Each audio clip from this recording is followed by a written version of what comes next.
Hello everyone, and welcome to emmavoid's The Beginner's Guide Let's Play. Alright, so, I've heard this game's pretty short, so it shouldn't take more than a couple episodes, I think. So let's go ahead and get started. I know next to nothing about this game, so make sure audio is on. Yes, my audio is on. Controls, simple enough.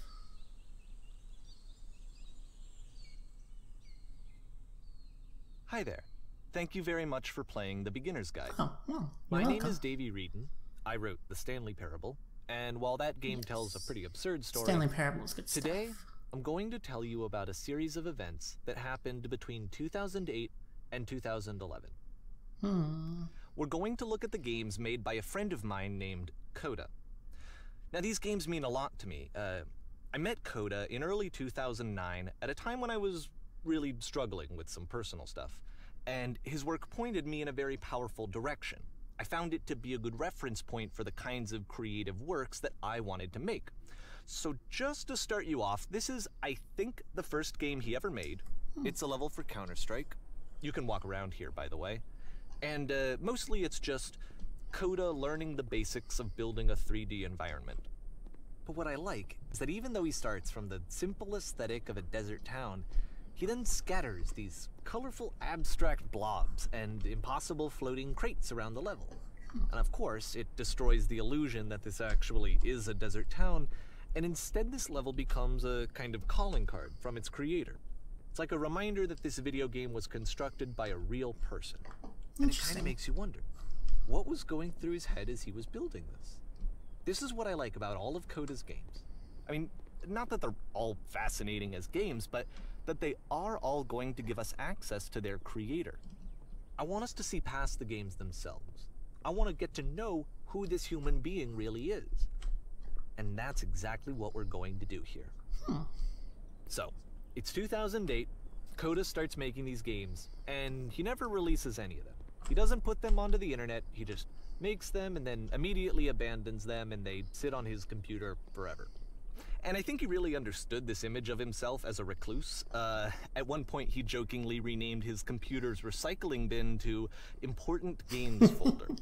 So, Okay, that's this was just how he worked. He tended to crank them out one after the other without even really pausing to try to understand what he had just made, until suddenly one day, he just stopped. In 2011, that was it. He made his last game, and then he hasn't made another one since. And that's why I've taken this opportunity to gather all of his work together, is because I find his games powerful and interesting, and I'd like this collection to reach him, to maybe encourage him to start creating again. And if the people like you who play this also happen to find his work interesting, then I'm sure it'll just send that much stronger of a message of encouragement to Coda.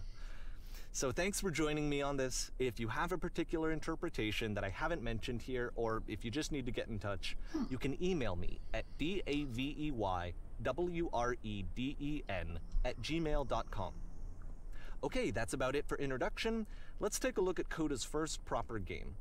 As each game is loading, I'll show you the date that it was completed. This first one was made in November 2008.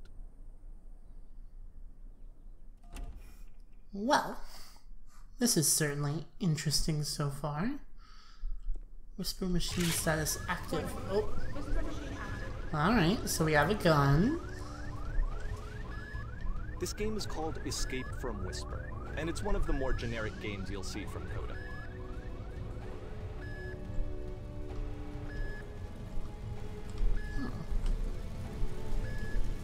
Okay, can't really go through that way. You can click to fire the gun. Oh.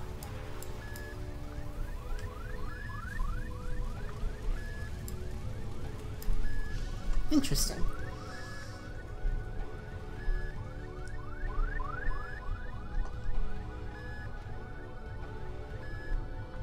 Whoa. Security call breached. Hostile alien life forms inbound. It kinda looks like this game was abandoned mid-development. For instance, you have this gun, which you'd think would indicate that there are supposed to be monsters or enemies somewhere, but then clearly there are no enemies anywhere. You can't even reload the gun when you run out of bullets.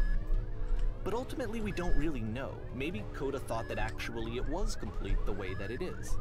And I think that we should talk about his games for what they are, rather than for what they're not.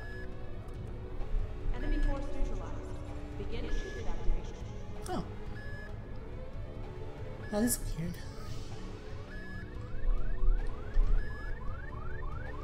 Nice spacey background. I love how you can see the bottom of the universe from this room. Okay, yeah, that is pretty good.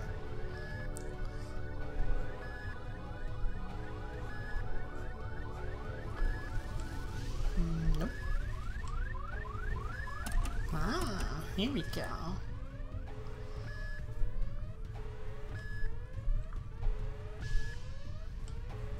Apparently, this space station has a labyrinth on it. I mean, what space station doesn't? Sure, I don't know. There's really no reason for it that I've ever been able to discern, so in the interest of time, I'm just gonna skip you on past it. Hey, but I wanted to go through that. Or, if you'd really like to solve the labyrinth, you're welcome to do that too. No, probably not. I'm just gonna go back.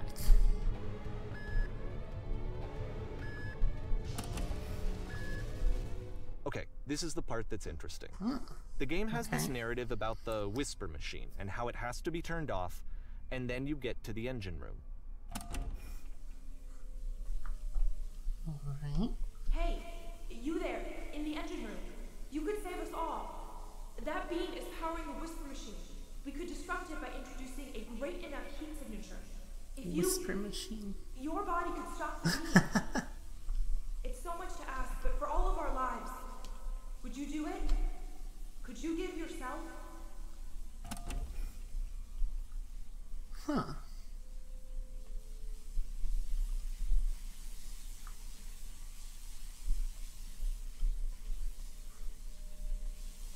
Well then, that seems to be what you're supposed to do here now, doesn't it? This is not a branching point, unfortunately. The only option is to step into the beam. Well, okay. Let me pause here for a second. What you just experienced, stepping into the beam and then dying, is probably what Coda had initially intended when he was developing this level. But when he first compiles and plays it, something goes wrong. There's a bug somewhere. And this is what happens instead. Oh. Oh.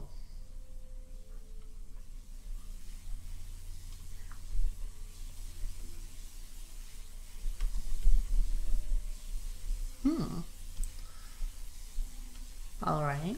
So then what happens if we step into it again? Whoa. Whoa. Whoa! Oh, hey, there's a labyrinth. The beam causes you to start floating. And this is an important moment for him. Because yes, this is technically a glitch, but Coda identifies something human about it. Like how small it makes you feel in the face of this larger chaotic system. Or this floating could be the afterlife, a peaceful place, juxtaposed against all of the hysteria that you've just had to traverse. I don't even know. I have no idea what he was thinking, but what's clear is that after making this, something lodges itself in his brain. He wants to do more of these really weird and experimental designs. So he stops work on this and moves on to a stream of tiny little games that go in all sorts of directions. I have to say, this is pretty cool. Let's go ahead and take a look at the first game he made after leaving this one behind. Alright. Hey, I remember that block texture. That's, wait, I can't walk. Oh, the past was behind her. Yep. In this game, you can only walk backwards. That's amazing.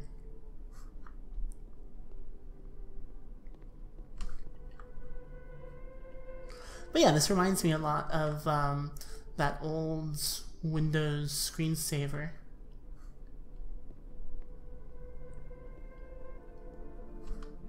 Oh. So it's a short and relatively minimalist experiment combining motion and narrative. It is less advanced than the previous game, but actually it seems to be more focused, more complete. Coda's trying to give it a unique voice rather than simply basing it on a pre-existing trope. This is cool stuff. Why does the future keep changing? Ah!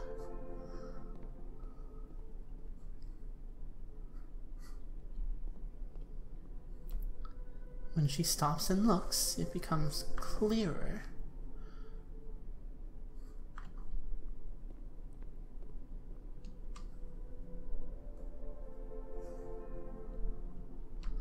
But if the future is always behind her, how will she find the strength to confront it? It's a short little thought, it says what it wants to say, and then it ends. Didn't need anything more than that. Which That's to really me cool. Is why it works, because it gets out quick. Okay, next one. I like it. That was awesome. Okay, what have we got here? Ooh. Can't see much around us, but you're now entering. What are we entering? Come on. Is there something on the back of that sign? You're now entering. You're gonna tell us what we're entering? Oh. And that's it. Okay, the meaning of this game won't be clear just yet. Please be patient with me for a few more games, and I promise you'll see what makes it interesting. Yeah, alright. Oftentimes, Coda would Nearly put epic bizarre collection. titles like this one at the start of his games. I wish I'd known him at the time that he was making these early games. He would really only talk to me about his work as he was making it. Once he stopped work on a game, like, that was it. It was dead to him. And I don't agree with that at all, but what are you gonna do? You know, I really like how this game lets you sort of... I know it's tempting, but there's actually nothing over here. Aw. Sorry. Fine. I like how this game lets you sort of have a conversation with not just any game maker, but the game maker who made Stanley Parable. Because the Stanley Parable was, frankly, amazing. Alright, so we got a big staircase. Let's go upstairs. But I do wonder what would have happened if we jumped off the cliff. It might not have even let us... Ooh. Ooh. Whoa. Once you've been slowed to an absolute crawl, the door at the top of the stairs opens. So why, if Coda's not showing these games to anyone, why bother opening the door at all? Well, to show you, I'm modifying the game here so that when you press enter, it'll bring you back up to full speed so you can enter the door for yourself.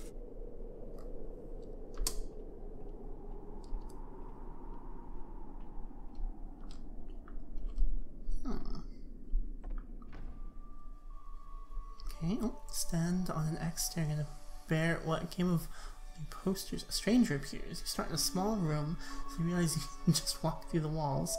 A series of lavish manuals comes with game giving you incorrect instructions on how to play. You are a gate. Little ideas for games. You walk around talking people down from pursuing their hopes and dreams. A key in one game unlocks a door in a completely separate game. That's cool. Coda would often tell me that he didn't mind if people thought of him as cold or distant. He said that he knew that he was actually a vibrant and compassionate person, but that it takes time to really see that. It can be a very slow climb to get there.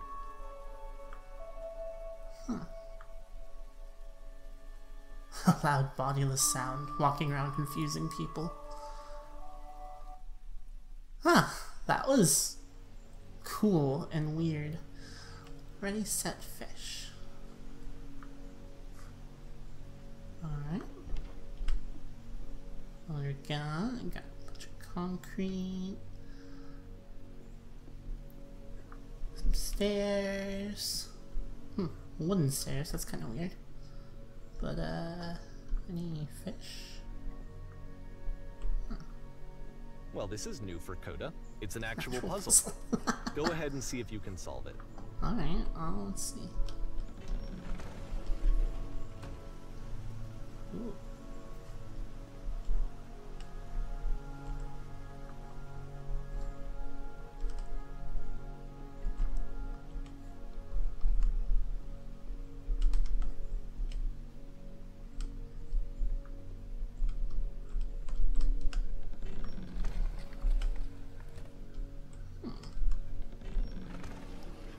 Alright.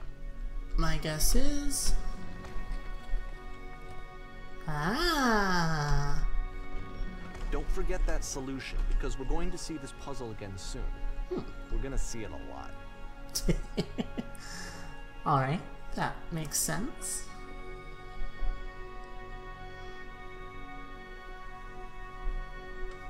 One thing I really like about all this is all the background music is really so that sort seems of... to be it, right? You walk down a corridor, you solve a puzzle, you get to the end. Sort of Simple spooky enough. and... Alright, now cool. I'm going to modify the game again, so that when you press enter, it'll remove all of the walls from this room. Okay. Whoa. Whoa. What? How about that? There was more to it than we had any way of knowing. I actually find it funny that this game comes after the Stairs game, since they essentially convey the opposite idea. So, in the Stairs game, a dull exterior concealed a rich interior. And then, in this level, a dull interior hides this fantastic outer world. Either way, I think that the point is the same, is that most of the time you don't get to know what you're missing, or even that you're missing anything. That's not your role as a player.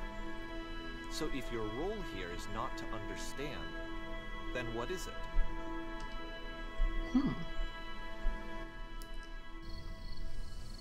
Oh hey, we're back here again. You're now exiting. Oh, wow. Aha. So, this, combined with the entering game from earlier, tells us that Coda believes his games are connected somehow. It could even be that the Stairs game and the puzzle game are literally connected in between this and the entering game. There's a bigger picture that all of his games are meant to play a role in, some larger meaning that we won't be able to grasp until we've seen all of them. And once we have, we can step back and start to understand what exactly that bigger picture is. Alright. Pretty good with this. So yeah, I might not be talking a whole lot since the narrator sort of takes over a bit. Ooh, hey, here we go. But I'm still definitely gonna be here with you guys. Let's talk about video game development for a second. Development, Every right. video game runs on what's called an engine, which determines what the game can and cannot do. Right. So in other words, the engine is a set of tools for game development. Streetwise Fool. To make all of these games, Coda is using an engine called Source. Like all engines, Source has certain things that it does well, and it has certain things that it does poorly. One of the things that it does very well is boxy linear corridors. That's why so many of Coda's games are set in these large, flat, empty rooms, is just because he's working with what the engine does well. The tools available to the creator shape what kinds of creative work they're going to end up making. You might consider paying attention to the architecture in Coda's games, to notice how they seem to stem from an engine that's very good at producing linear, boxy corridors.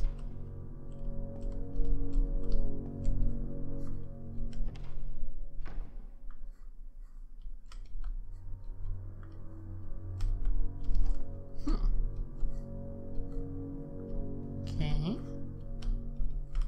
So this is obviously supposed to be a little bathroom. Can we... Ooh. Uh-oh. I'm stuck. Okay, that was kind of funny. Hey. I didn't try to open that... Ooh. Ooh.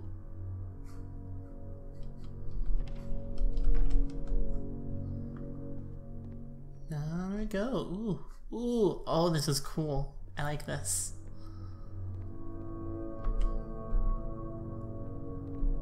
Nice, spooky, endless darkness. Oh, that is so cool.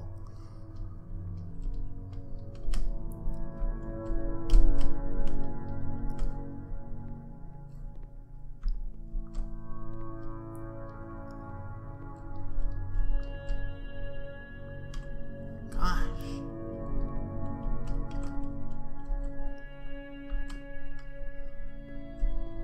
Oops.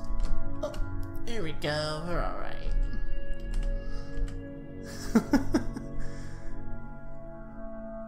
this is really pretty impressive.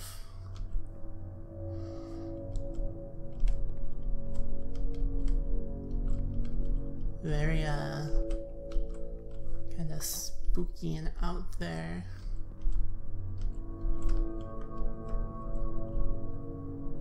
Oh, I missed. Oh. Hey. Alright.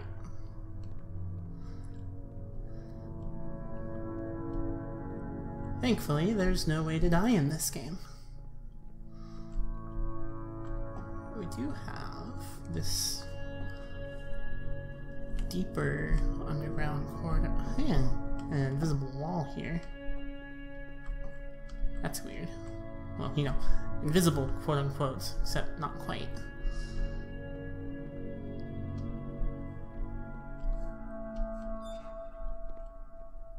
Oh, that's spooky. Things moving and opening like that on their own is just, that's always kind of weird.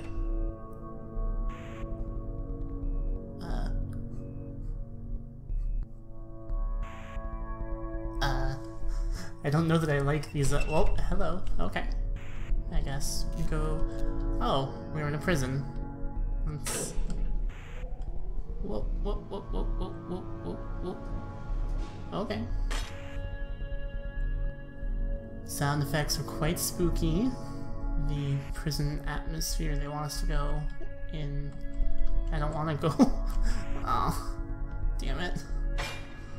This prison, funny enough, in Coda's original design, doors stayed shut for a full hour before letting you go. Full hour. If you don't mind, I think we're gonna skip that. Yeah, I'd like that. Let's.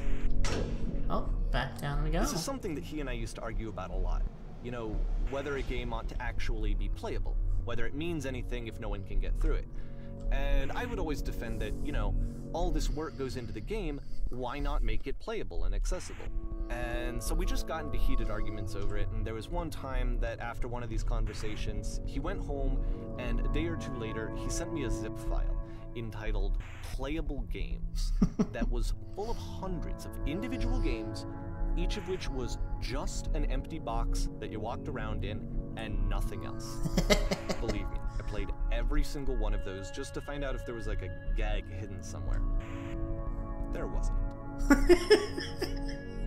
Ah, that's hilarious.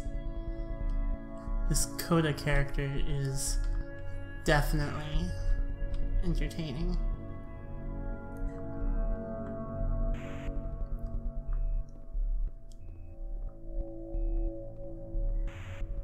I've gotten pretty used to those background noises by now, though. I mean, they're still kind of freaky, but... Oh hey, we're outside now. And hey look! It's the puzzle again, with the exact same solution as the last time. Hey, look at that. There's still no clear indication of what makes this puzzle so special that Coda is going to return to it over and over.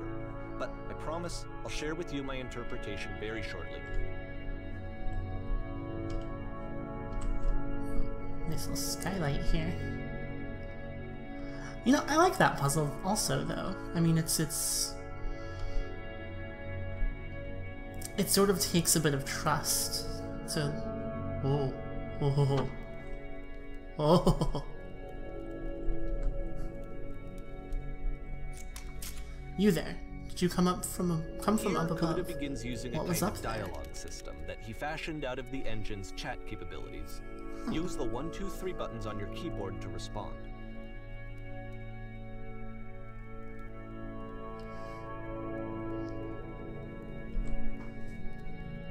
Yes, there was a world stamped whiteness. That's the world above. You've been there. Now this is important. Did you have to get through a puzzle with 2 doors and switches? Yes, that's what I just did. Again, perfect. Now please, tell us how you solved it. Tell us the solution. Tell us how to get to the other side.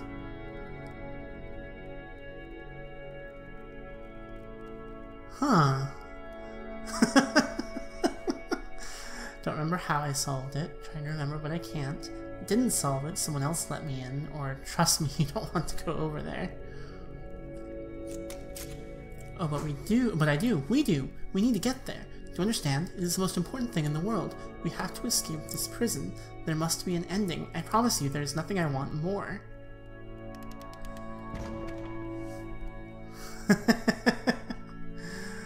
Ah.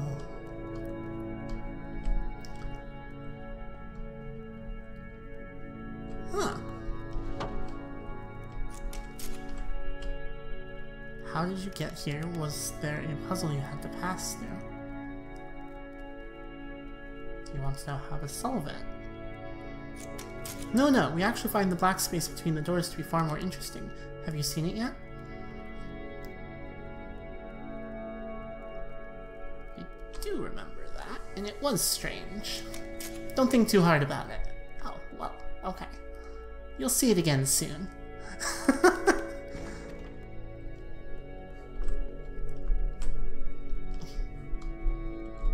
You got some Blink...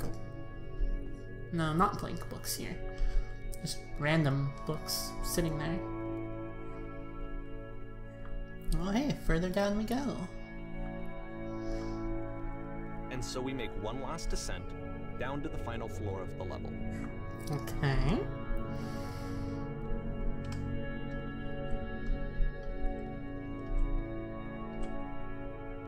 Bright lit part, very dark part, and then outside.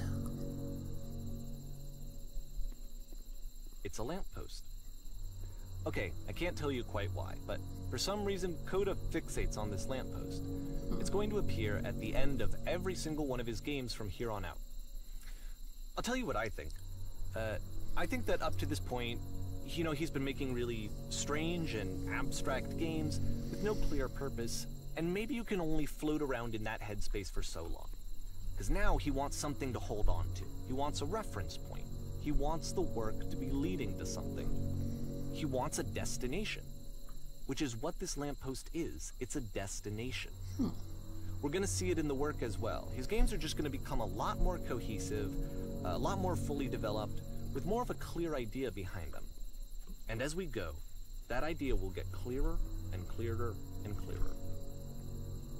Cool.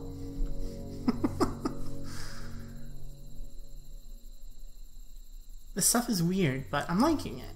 It's entertaining. This game is connected to the internet. As you walk around, you can leave notes. All notes you see are left by other players.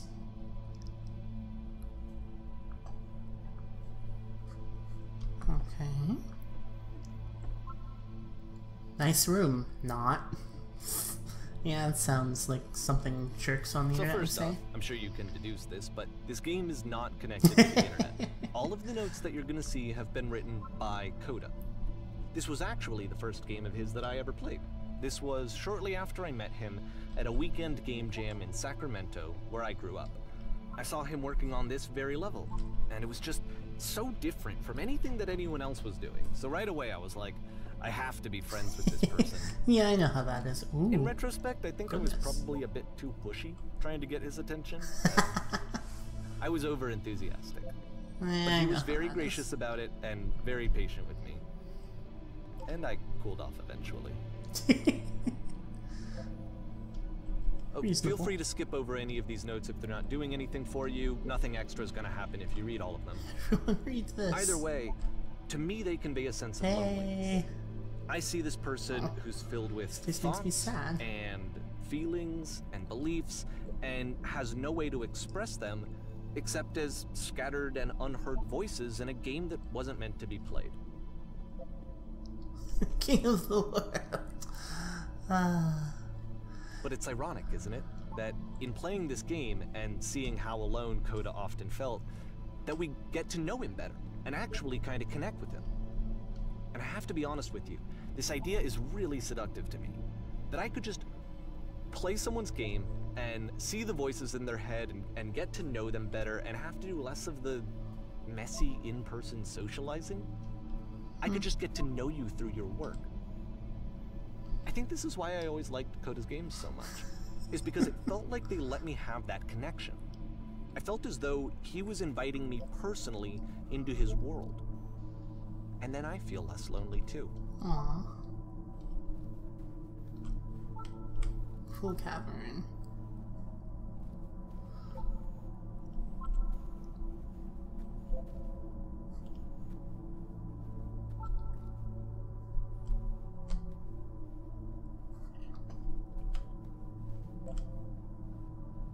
Huh. Oh hey, did I miss that one? Or... A world full of notes, one man will read all of them. This summer, you will believe blue speech bubbles can talk. I guess I just missed it the first time around.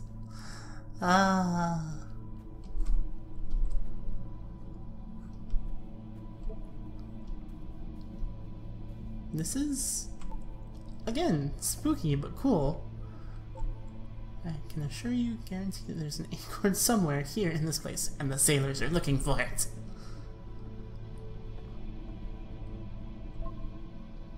Just looking for someone to talk with. Aww.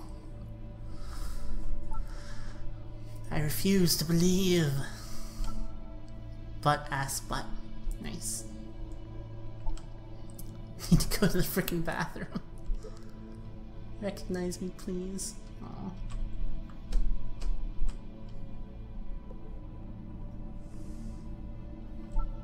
There's nothing here. Go back. Don't listen to that guy. A free t-shirt. Need other side.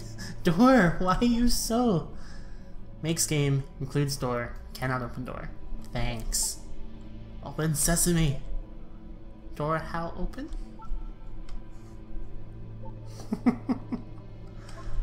Someday I will meet the person who made this. I help people because of the internal good feeling I get. Ooh. Ooh. New room! Do you hear the chimes? They keep you going, don't they? I would like very much to be desired. Scared of writing something, don't want to feel judged. It's not very crowded here. You can go in here, I think. Welcome. Congratulations! I don't really know where to go with this.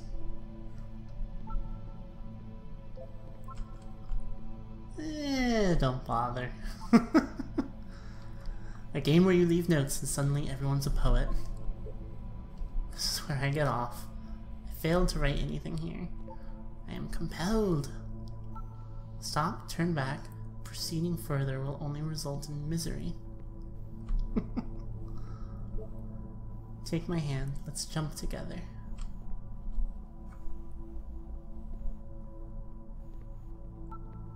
Cabin shapes our niche. This is all really weird and really neat, and I'm enjoying it. What is that painting? Does not matter if you ever get over there. Hey, don't talk about me that way. Very good game. I think this is not going anywhere. Next time I will do better. I need someone to talk to.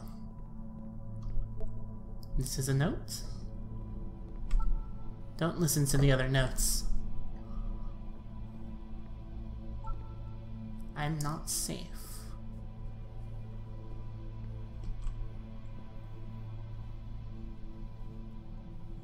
Man, this is weird. Today I learned you cannot fall off. Yep. Ethical. I saw a person walking down there, now it won't come back. Ah. That's a spoopy thought.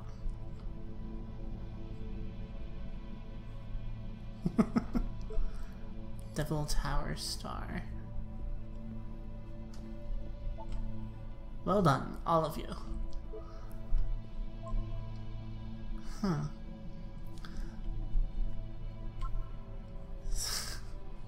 This is really pretty interesting, and art. Yes. Huh.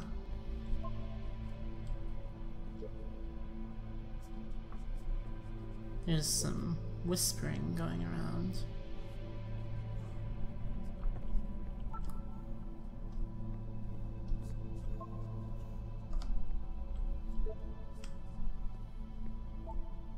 Stop pretending you're other people. Spoilers, it doesn't mean anything. It's about how this game is pretentious and you all suck.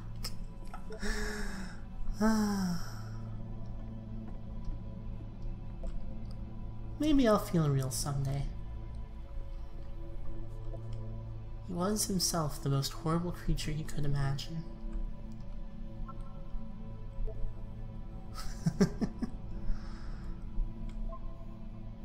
Must be a reason for it, though. This terrible secret, he kept it well. I beat the game! More room? At the end of this level, we're going to see the puzzle again. And here, I'll tell you what I think the puzzle means. Each of these games represents an idea that was on Coda's mind at the time that he was making it. And the puzzle is a way of closing the door on a previous chapter of his life before moving on to the next one.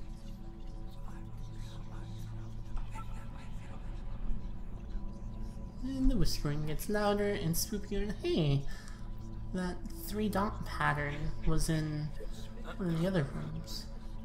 Come one with the spiraling nonsense. In each of his games, after exploring a theme that, he might find difficult, Coda can then place this puzzle that he knows has a reliable solution, he understands exactly how it works, and so it gives him a simple mechanism for moving on.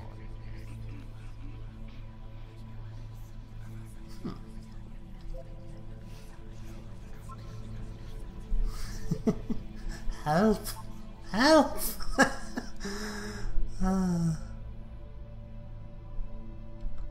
And because there's this dark area between the doors, a space between spaces, before you move on, you get to pause. Just for a moment, a few seconds to reflect on and let go of the events that led you here. To step back and connect the pieces together. To grasp at that elusive bigger picture.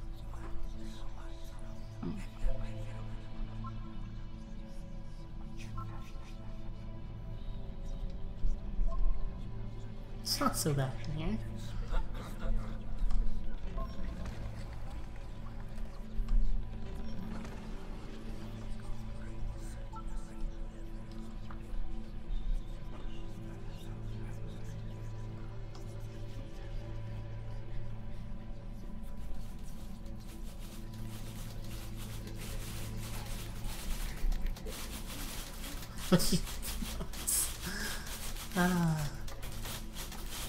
And typewriters.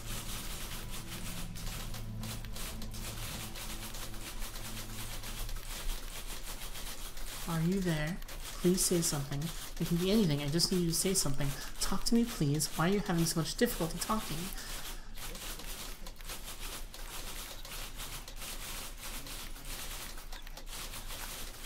Well, that was quite spooky. Porn stars this one died is tough. too. It's gonna kind of just spin its own wheels for a few minutes. Hang with it. Okay.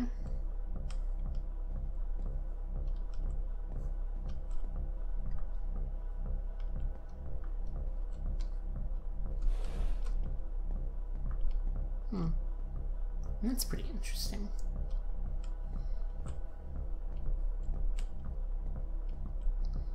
And so we descend, and that same painting again. More wandering.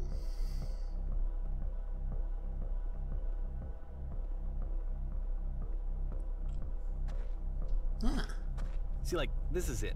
The whole game. And there's nothing that's particularly interesting about it. You just walk to the end of a hallway. Except, for some reason, Coda gets really fixated on this prison that has all of this modern furniture.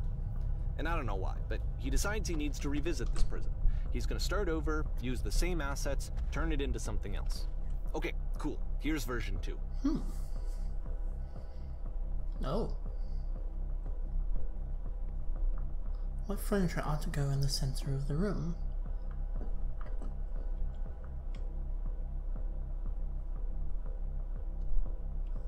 giant hole in the ground. That's not what I asked for. Out along the wall of the room. Huge picture of a horse.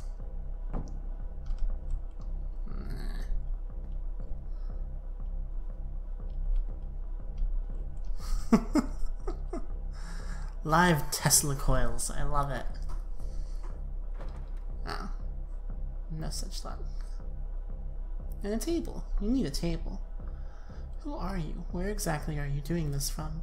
I'm pretty sure none of my choices are making any difference. Tables were invented in 1935.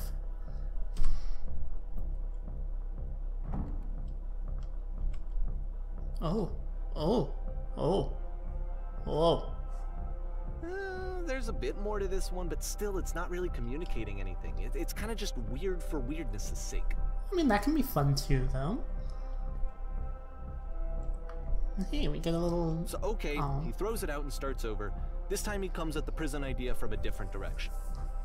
It seemed like it was a maze. Hello, please walk forward. Alright. This guide will enable you to escape any prison environment. Follow the instructions carefully. Take care that you remember each step. First, click on this table. Good. Go over the photo frame and click to turn it slightly. Table. Photo. Turn the floor lamp off and on. Table, photo.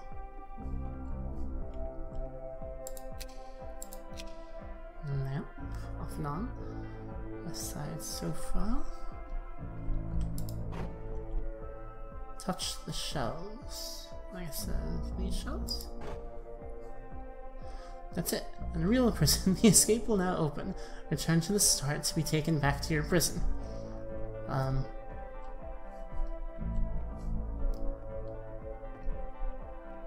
Okay. Return.